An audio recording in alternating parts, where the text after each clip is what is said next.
बुद्ध ने सुनाई 4 पत्नियों की कहानी। एक आदमी की 4 पत्नियां थीं। प्राचीन भारत की सामाजिक व्यवस्था ऐसी थी जहां एक पुरुष कई पत्नियां रख सकता था। समय बीतने पर वो व्यक्ति बीमार पड़ गया और उसे अपनी मौत करीब दिखने लगी। जीवन के अंत में वो बहुत अकेलापन महसूस करने लगा। उसने अपनी पहली पत्नी को बुलाया और उसे अपने साथ दूसरी दुनिया में चलने के लिए कहा। व्यक्ति ने कहा, मेरी प्यारी पत्नी, मैंने तुम्हें दिन रात प्यार किया, जीवन भर तुम्हारा ख्याल रखा। अब मैं मरने वाला हूँ, क्या तुम मेरे साथ वहाँ चलोगी जहाँ मैं अपनी मृत्यु के बाद जाऊँ? पहली पत्नी का जवाब। उसे उम्मीद थी कि उसकी पहली पत्नी का जवाब हाँ ही होगा, लेकिन उसने जवाब दिया, मेरे प्यारे पति, मुझे पता है कि आप हमेशा मुझसे प्यार करते थे और अब आपका अंत करीब है। ऐसे में अब आपसे अलग होने का समय आ गया है। अलविदा मेरे प्रिय। दूसरी पत्नी का जवाब। इसके बाद बीमार पुरुष ने अपनी दूसरी पत्नी को बिस्तर के पास बुलाया और मौत के बाद के सफ़र पर साथ चलने की विनती की। उसने कहा, मेरी प्यारी दूसरी पत्नी, तुम जानती हो कि मैंने तुम्हें कितना प्यार किया है।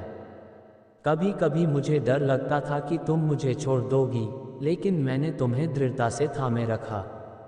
मेरी प्रिय, मेरे साथ दूसरे सफ़र पर चलो।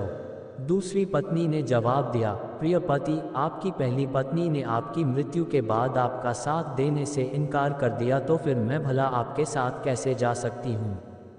आपने मुझे केवल अपने स्वार्थ के लिए प्यार किया है। तीसरी पत्नी का जवाब। मृत्युशैया पर लेटे हुए पुरुष ने अपनी तीसरी पत्नी को बुलाया और उसे भी अपने साथ चलने को कहा।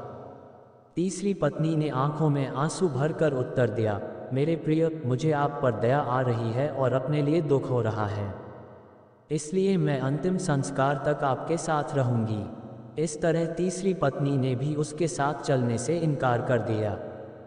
जब तीनों पत्नियों ने उसकी मृत्यु के बाद उसका अनुसरण करने से इनकार कर दिया, तब उसे याद आया कि उसकी एक और पत्नी और है। उसकी चौथी पत्नी, जिसकी उसने ज़्यादा परवाह नहीं की थी। चौथी पत्नी के साथ उसने हमेशा एक दासी की तरह व्यवहार किया था और हमेशा उसे दुत्कारा था। पुरुष ने सोचा कि अगर वह अब उससे अंतिम सफ़र पर साथ चलने को कहता है तो वो निश्चित रूप से मना कर देगी। हालांकि वो इतना ज़्यादा डरा हुआ था और अकेलापन महसूस कर रहा था कि उसने अपनी चौथी पत्नी से भी दूसरी दुनिया में साथ चलने की गुजारिश की। चौथी पत्नी ने अपने पति के अनुरोध को तुरंत स्वीकार कर लिया। चौथी पत्नी ने जवाब दिया, मेरे प्यारे पति, मैं तुम्हारे साथ जाऊंगी। कुछ भी हो, मैं हमेशा आपके साथ रहने के लिए दृढ़ संकल्पित हूँ। मैं आपसे कभी अलग नहीं हो सकती। इन 4 पत्नियों का क्या है मतलब? गौतम बुद्ध ने अपनी कहानी समाप्त करते हुए कहा, प्रत्येक पुरुष और महिला की 4 पत्नियां या पति होते हैं और हर एक का खास मतलब होता है। पहली पत्नी का अर्थ। पहली पत्नी या साथी हमारा शरीर होता है, जिसे हम दिन रात प्यार करते हैं। सुबह के समय हम अपना चेहरा धोते हैं, कपड़े और जूते पहनते हैं। हम अपने शरीर को भोजन देते हैं। हम पहली पत्नी की तरह अपने शरीर का ख्याल रखते हैं, लेकिन दुर्भाग्य से जीवन के अंत में शरीर यानी पहली पत्नी हमें अगली दुनिया में नहीं ले जा सकती है। दूसरी पत्नी का अर्थ। दूसरी पत्नी हमारे भाग्य, भौतिक चीज़ों, धन, संपत्ति, प्रसिद्धि, पद और नौकरी को दर्शाती है। हम इन सभी भौतिक चीज़ों से काफ़ी जुड़ाव महसूस करते हैं, जिसे पाने के लिए हमने कड़ी मेहनत की है। हम इन चीज़ों को खोने से डरते हैं और बहुत कुछ पाने की इच्छा रखते हैं, लेकिन इनकी कोई सीमा नहीं है। जीवन के अंत में ये चीज़ें मृत्यु तक हमारा पीछा नहीं कर सकती। हमारे भाग्य ने जो भी इकट्ठा किया है उसे हमें छोड़ना ही होगा। हम इस दुनिया में खाली हाथ आए हैं और मृत्यु के समय भी हमारे हाथ खाली होते हैं। हम अपनी मृत्यु के बाद अपना भाग्य पकड़कर नहीं रख सकते। जैसे दूसरी पत्नी ने अपने पति से कहा था, तुमने अपने अहंकार और स्वार्थ के लिए सिर्फ मुझे अपने साथ रखा और अब अलविदा कहने का समय आ गया है। तीसरी पत्नी का अर्थ। बुद्ध कहते हैं कि तीसरी पत्नी का अर्थ यहाँ हमारे नाते रिश्तेदारों से है।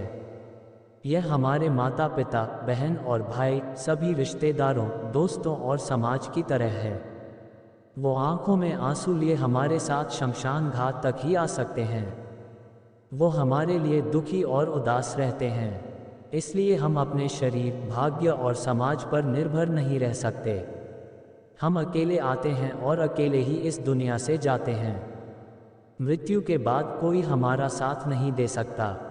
चौथी पत्नी का अर्थ। बुद्ध ने कहा, चौथी पत्नी हमारा मन या चेतना है। जब हम गहराई से यह पहचान जाते हैं कि हमारा मन क्रोध, लालच और असंतोष से भरा हुआ है, तो हम अपने जीवन को अच्छे नज़रिए से देख पाते हैं। क्रोध, लोभ और असंतोष कर्म के नियम हैं। हम अपने कर्म से कभी पीछा नहीं छुड़ा सकते हैं। जैसा कि चौथी पत्नी ने अपने मरते हुए पति से कहा था, तुम जहाँ भी जाओगे मैं तुम्हारे पीछे चलूँगी।